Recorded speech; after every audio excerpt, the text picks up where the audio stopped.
Good evening everyone, I am Shivani Pasi, student of MSc final. आज मैं आपको सी प्रोग्रामिंग लैंग्वेज के बारे में एक छोटा सा इंट्रोडक्शन देने वाली हूँ।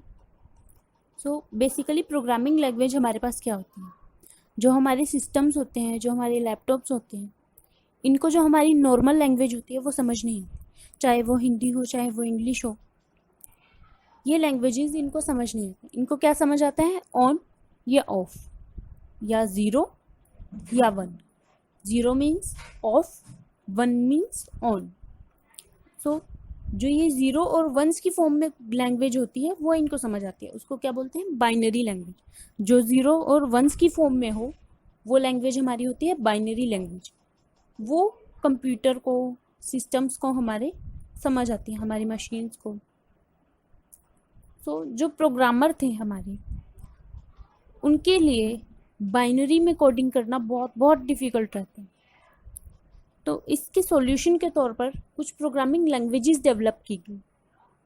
उन्हीं एक प्रोग्रामिंग लैंग्वेज में से एक है सी लैंग्वेज, जिसको डेनिस रिची ने डेवलप किया एट बेल टेलीफोन लेबोरेटरीज इन 1972। जो हमारी सी लैंग्वेज थी वो 1972 में डेवलप की गई एट बेल टेलीफोन लेबोरेटरीज। जो सी लैंग्वेज है हमारी, उसको कहा जाता है कि ये दूसरी प्रोग्रामिंग लैंग्वेजेस का बेस है। फॉर एग्जांपल हमारे पास C++ हो गई, या C# हो गई, ये भी प्रोग्रामिंग लैंग्वेजेस हैं। सी को कहा जाता है कि ये इन प्रोग्रामिंग लैंग्वेजेस का बेस है। बट जो हमारी सी प्रोग्रामिंग लैंग्वेज है वो हमारी प्रोसीजर ओरिएंटेड लैंग्वेज है, और C++ हमारी ऑब्जेक्ट ओरिएंटेड लैंग्वेज है। जो C++ है, इसे कहा जाता है कि ये सी प्रोग्रामिंग का ही एक इम्प्रूव्ड वर्जन। प्रोसीजर ओरिएंटेड से क्या मीनिंग है, यहाँ पर कोई एक पर्टिकुलर प्रॉब्लम को सॉल्व करने के लिए जो सी प्रोग्रामिंग लैंग्वेज है ये कुछ सीरीज ऑफ स्टेप्स फॉलो करें। मतलब जो भी हम प्रोग्राम लिखेंगे वो कुछ स्टेप्स होंगे हमारे पास, कोई एक पर्टिकुलर प्रोसीजर होगा, उसको फॉलो करके हम अपनी प्रॉब्लम को सॉल्व करेंगे। जो हमारी सी लैंग्वेज है वो एक मिडल लेवल लैंग्वेज है। बेसिकली जो प्रोग्रामिंग लैंग्वेजेस है उनको 3 पार्ट्स में डिवाइड किया हुआ। जो हमारी प्रोग्रामिंग लैंग्वेजेस हैं उनको 3 पार्ट्स में डिवाइड किया हुआ है, low level, middle level and high level. जो सी लैंग्वेज है हमारी वो है मिडल लेवल लैंग्वेज। सी को स्ट्रक्चर्ड प्रोग्रामिंग लैंग्वेज कहते हैं। मतलब जो हमारा सी का प्रोग्राम होगा, कोई एक पर्टिकुलर प्रॉब्लम को सॉल्व करने के लिए जो हम कोड लिखेंगे वो एक स्ट्रक्चर्ड वे में होगा, कुछ पार्ट्स में डिवाइडेड होगा, कुछ ब्लॉक कोड्स में डिवाइडेड होगा, कोड ब्लॉक्स में। आगे मैं बताऊंगी कि ब्लॉक क्या होता है। सी का जो मेन स्ट्रक्चरल कंपोनेंट है वो है फंक्शंस।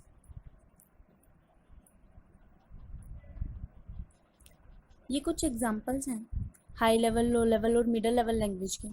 जो हमारी सी है वो मिडल लेवल लैंग्वेज है, जैसा कि मैंने अभी बताया। जो C++ है हमारी, ये भी मिडल लेवल लैंग्वेज है, और जावा भी एक मिडल लेवल लैंग्वेज है। हाई लेवल में हमारे पास कौन सी आ जाती है, Fortran, basic, COBOL, pascal etcetera. ये जो लैंग्वेजेस है हमारी हाई लेवल लैंग्वेजेस। ये हमारी मिडल लेवल एंड ये हमारी लो लेवल। जो असेंबली लैंग्वेज थी हमारी वो थी लो लेवल लैंग्वेज। कुछ स्ट्रक्चर्ड और नॉन स्ट्रक्चर्ड प्रोग्रामिंग लैंग्वेजेस के एग्जांपल, जो हमारी फोर्ट्रॉन है, बेसिक है, कोबोल है, ये नॉन स्ट्रक्चर्ड है। और जो C++, जावा एक्सेट्रा है, पास्कल है हमारे पास, ये है स्ट्रक्चर्ड लैंग्वेज। कोड ब्लॉक क्या होता है, जैसे कि मैंने अभी बताया, जो हमारा प्रोग्राम होता है वो कुछ ब्लॉक्स में, कुछ पार्ट्स में डिवाइड होता है। एक्चुअली वो ब्लॉक, वो पार्ट क्या होता है, एक एग्जांपल के तौर पर यहाँ पर छोटा सा कोड मैंने लिखा है। If 10 is x is less than 10। If जो हमारी होती है, एक सी में ही एक स्टेटमेंट होती है इफ स्टेटमेंट, जिसको हम कंडीशन चेक करने के लिए यूज करते हैं। जो ब्रैकेट्स के अंदर होगी कंडीशन अगर वो ट्रू होगी तो जो नेक्स्ट स्टेटमेंट होगी या नेक्स्ट ब्लॉक होगा वो एग्जीक्यूट हो जाएगा। तो if x is less than 10 then जो ये ब्लॉक है हमारा, जो इस कर्ली ब्रेसेस के अंदर है, स्टेटमेंट्स दो, ये एग्जीक्यूट हो जाएंगे। तो ये जो कर्ली ब्रेसेस वाला पार्ट है हमारा, इसको हम कहेंगे ब्लॉक, कोड ब्लॉक। इसके अंदर हमने दो स्टेटमेंट्स हमने लिखी हैं, printf too low try again then \n then scanf %d and x। जो printf है हमारा, ये सी लैंग्वेज में एक फंक्शन होता है जिसको हम यूज करते हैं, इनबिल्ट फंक्शन है ये हमारा। इसको हम कुछ प्रिंट कराने के लिए यूज करते हैं। और जो scanf है वो हम यूज करते हैं कुछ रीड कराने के लिए। यूजर से हमने कुछ वैल्यू लेनी है अगर, तो उसको जो वो वैल्यू एंटर करेगा उसको रीड कराएंगे हम scanf फंक्शन के थ्रू। सो एक्चुअली ये कोड है क्या, जो यहाँ हमने एक कंडीशन लगाई, if x is less than 10, मतलब अगर x की वैल्यू जो यूजर एंटर करेगा वो 10 से छोटी है, तो ये जो कर्ली ब्रेसेस वाला ब्लॉक है हमारा, ये एक सिंगल ब्लॉक, इसको हम कहेंगे एक सिंगल ब्लॉक, जिसके अंदर है दो स्टेटमेंट। ये दोनों ही स्टेटमेंट एग्जीक्यूट हो जाएंगी। सबसे पहले क्या एग्जीक्यूट होगा हमारे पास, printf, यानी कि प्रिंट करेंगे टू लो ट्राई अगेन, जो हमारी स्क्रीन होगी उस पर ये प्रिंट होके आ जाएगा। देन \n, \n से क्या मीनिंग है, जब ये printf वाली लाइन एग्जीक्यूट होगी तो यहाँ पर आते ही जो हमारा कंप्यूटर है वो नेक्स्ट लाइन पर मूव कर जाएगा, जो हमारा कर्सर होगा वो नेक्स्ट लाइन पे आ जाएगा। देन scanf, जो यूजर वैल्यू एंटर करेगा उसको scanf के थ्रू हम रीड करेंगे। %d लगाने का क्या मीनिंग है, यहाँ पर जो भी वैल्यू एंटर होगी वो होगी इंटीजर वैल्यू।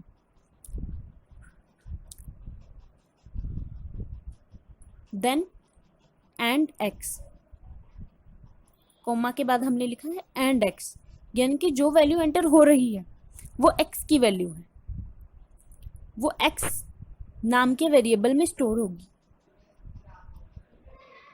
तो ये जो इफ के बाद कर्ली ब्रेसेस वाला पार्ट है हमारा, इसको कहेंगे हम सिंगल ब्लॉक। और ये जो लाइंस हैं printf, scanf, ये है हमारी स्टेटमेंट्स। और जो ये इफ है, ये है इफ स्टेटमेंट जो हम यूज करते हैं किसी कंडीशन को चेक करने के लिए। अगर ये जो कंडीशन है हमारी x इज लेस देन 10, ये ट्रू होगी तभी ये दोनों स्टेटमेंट्स जो है हमारी एग्जीक्यूट होंगी, अदरवाइज ये एग्जीक्यूट नहीं होंगी। सो ये एक छोटा सा एग्जांपल था कोड ब्लॉक हमारे पास क्या होता है वो समझाने के लिए। जो ये पार्ट है हमारा, ये है ब्लॉक, और जो ये है लाइन हमारी, ये है स्टेटमेंट्स।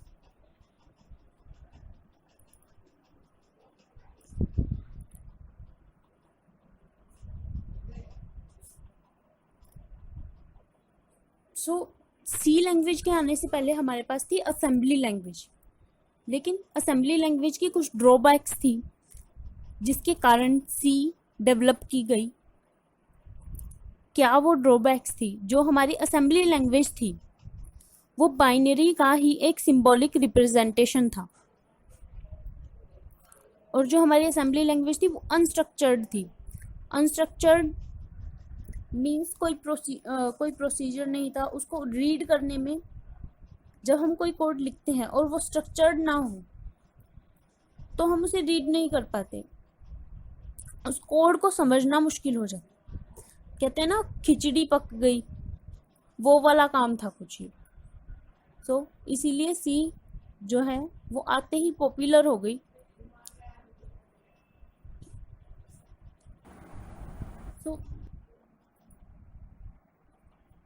सो जो हमारा सी प्रोग्राम है, फॉर एग्जाम्पल ये कोड है हमारे पास, ये 0 और 1 की फॉर्म में तो नहीं है।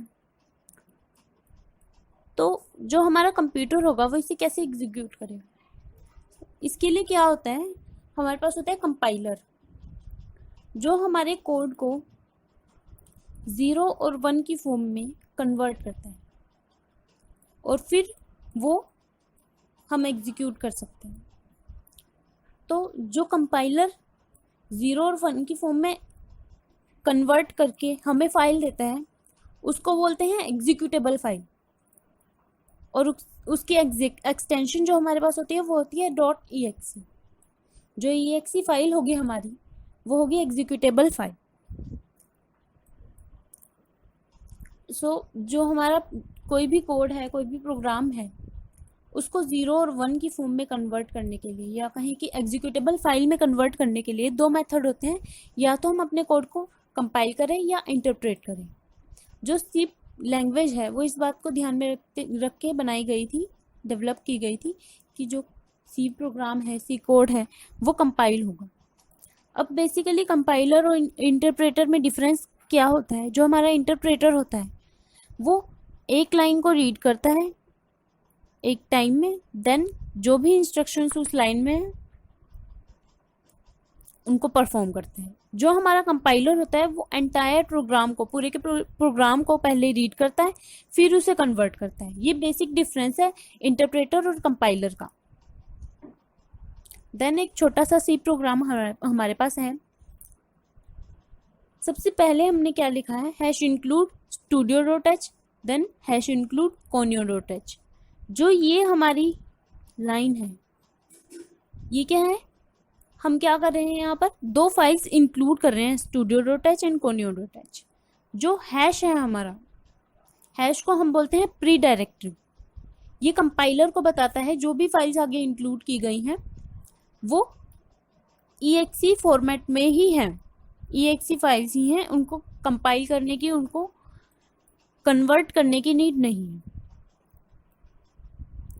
तो studio.h की फुल फॉर्म क्या होती है, standard input output header file, h से हेडर फाइल। conio की क्या होती है, console input output header file. Then हमने एक मेन फंक्शन लिखा है। मेन फंक्शन क्या होता है, सी प्रोग्राम में सिर्फ और सिर्फ एक ही मेन फंक्शन होगा, ना एक से ज्यादा हो सकते हैं ना एक से कम। एक से कम मीन्स हम मेन फंक्शन, ऐसा नहीं है कि हम सी प्रोग्राम लिख रहे हैं और हमने मेन फंक्शन बनाया ही नहीं। सी प्रोग्राम में हमें मेन फंक्शन बनाना ही बनाना पड़ेगा, एक मेन फंक्शन, एक से ज्यादा हम नहीं बना सकते। और जो मेन के आगे मैंने लिखा है इंट। इंट क्या है, डेटा टाइप। ये बता रही है कि जो हमारा मेन फंक्शन है वो है इंटीजर टाइप का। इंट किसके लिए स्टैंड करता है, इंटीजर के लिए। तो जो मेन फंक्शन है वो कुछ वैल्यू रिटर्न करेगा जो होगी इंटीजर टाइप की। देन एक ब्लॉक आया हमारे पास, जैसे कि मैंने बताया था, ये कोड ब्लॉक या सिंपली कहें तो ब्लॉक। इसके अंदर दो स्टेटमेंट्स मैंने लिखी हैं, printf hello C programming, then return 0। ये 0 है और नहीं है। तो जो भी हम printf के अंदर लिखेंगे वो आउटपुट में हमें स्क्रीन पर दिखाई देगा, और जो भी हम लिख रहे हैं printf के अंदर वो डबल कोट्स के अंदर होगा। डबल कोट्स हम लगाएंगे, उसके अंदर हम लिखेंगे जो भी हम प्रिंट कराना चाहते हैं। उसके बाद आता है \n। \n क्या करेगा, जब हमारी आउटपुट, जब हमारा प्रोग्राम रन हो रहा होगा तो सबसे पहले क्या प्रिंट होगा, hello C programming. Then \n हमारा जो है वो प्रिंट नहीं होगा। ये कंपाइलर को क्या बता रहा है कि हेलो सी प्रोग्रामिंग प्रिंट कराने के बाद जो कर्सर है वो नेक्स्ट लाइन पर मूव कर जाए। जो ये \n है वो एंटर का काम करता है। एंटर प्रेस करते हैं तो हम नेक्स्ट लाइन पर मूव कर जाते हैं ना, MS वर्ड में या कहीं भी हम टेक्स्ट लिख रहे होते हैं। तो जो ये \n है वो उसी एंटर का नेक्स्ट लाइन पर मूव करने के लिए काम करता है। Then return 0। जो मेन फंक्शन है वो इंटीजर टाइप का है, कुछ ना कुछ वैल्यू रिटर्न करेगा, इंटीजर टाइप की वैल्यू। तो हमने क्या रिटर्न कर दिया, 0 रिटर्न कर दिया। और जो भी हमारी स्टेटमेंट होगी सी प्रोग्राम में, जो भी हमारी स्टेटमेंट होगी वो सेमीकोलन से एंड होगी। सेमीकोलन कंपाइलर को बताएगा कि ये लाइन यहाँ पर खत्म हो गई है, आगे जो होगी वो नेक्स्ट लाइन होगी और इसके आगे कुछ नहीं है इस लाइन में। सो एक प्रैक्टिकल एग्जाम्पल भी इसका देख लेते हैं। छोटा सा कोड मैंने यहाँ पर लिखा है। सबसे पहले हमने प्री डायरेक्टिव लगाया, हैश क्या है हमारा प्री डायरेक्टिव। फिर हमने इंक्लूड की studio.h हेडर फाइल। ये इनबिल्ट हेडर फाइल होती है हमारे पास सी लाइब्रेरी में। बहुत सी हेडर फाइल्स होती हैं हमारे पास सी लाइब्रेरी में, आगे आगे हम देखेंगे। studio.h की फुल फॉर्म क्या थी हमारे पास? Standard input output header file. Conio की फुल फॉर्म थी console input output header file. और जो मेन फंक्शन हमने बनाया, यहाँ मैंने इंट नहीं लिखा है, यहाँ मैंने लिखा है void। void भी सी लैंग्वेज में एक डेटा टाइप है। void का मीन्स क्या होता है? नल। मतलब जो मेन फंक्शन है वो कुछ भी रिटर्न नहीं करेगा। और यहाँ हमने क्या बनाया था? मेन फंक्शन को हमने बनाया था इंट टाइप का, मतलब इंटीजर टाइप का। जो मेन फंक्शन है कुछ वैल्यू रिटर्न करेगा जो इंटीजर टाइप की होगी, तो हमने यहाँ पर रिटर्न 0 कर दिया था। देन ब्रैकेट के अंदर, कर्ली ब्रेसिस के अंदर हमने लिखी है एक statement printf hello world. Hello world को हमने डबल कोट्स के अंदर लिखा है। जो भी डबल कोट्स के अंदर होगा तो कंपाइलर उसको क्या करेगा? उसको एज इट इज प्रिंट कर देगा। Then semicolon. इसको रन करके देखते हैं। GCC space hello dot C space -o space hello, then enter. यहाँ पर क्या हुआ? जो हमारा जीसीसी है ये हमारे कंपाइलर का नाम है। जीसीसी जो है हमारा कंपाइलर है। देन hello.c, मेरी जो फाइल मैंने यहाँ पर लिखी है उसका नाम है hello.c। कुछ भी हम नाम रखें, लास्ट में हमें .c लगाना है। .c प्रोग्राम के, जो हमारा प्रोग्राम होगा, जो हमारी फाइल होगी, उसकी एक्सटेंशन है C। ऐसे ही C++ की एक्सटेंशन है CPP। जो भी C++ में हम प्रोग्राम लिखेंगे उस फाइल के लास्ट में हम लगाएंगे .cpp। सिमिलरली जावा के लास्ट में हम लगाते हैं .java। देन -o, हम बता रहे हैं कि -o से हम बता रहे हैं कि जो आउटपुट होगी, जो exe फाइल होगी हमारी, वो किस में जाएगी? हेलो नाम की फाइल में जाएगी। तो आप यहाँ पर देख सकते हैं मेरा फोल्डर यहाँ पर खुला हुआ है। यहाँ मेरी hello.c ये वाली फाइल सेव है जो मैंने कोड लिखा है। देन hello.exe बन गई है एक फाइल, मैंने यहाँ पर हेलो लिखा है। तो जो मेरी exe फाइल है वो हेलो नाम की फाइल में चली गई। जो मेरी आउटपुट है वो हेलो नाम की फाइल में सेव हो गई। प्रोग्राम कंपाइल हो गया। अब हम इसे रन करेंगे। रन करने की कमांड है dot then backslash then file name. Hello world हमारे पास यहाँ पर प्रिंट हो गया। जो हमारी आउटपुट है वो है हेलो वर्ल्ड। सो ये था एक छोटा सा इंट्रोडक्शन सी प्रोग्रामिंग लैंग्वेज में।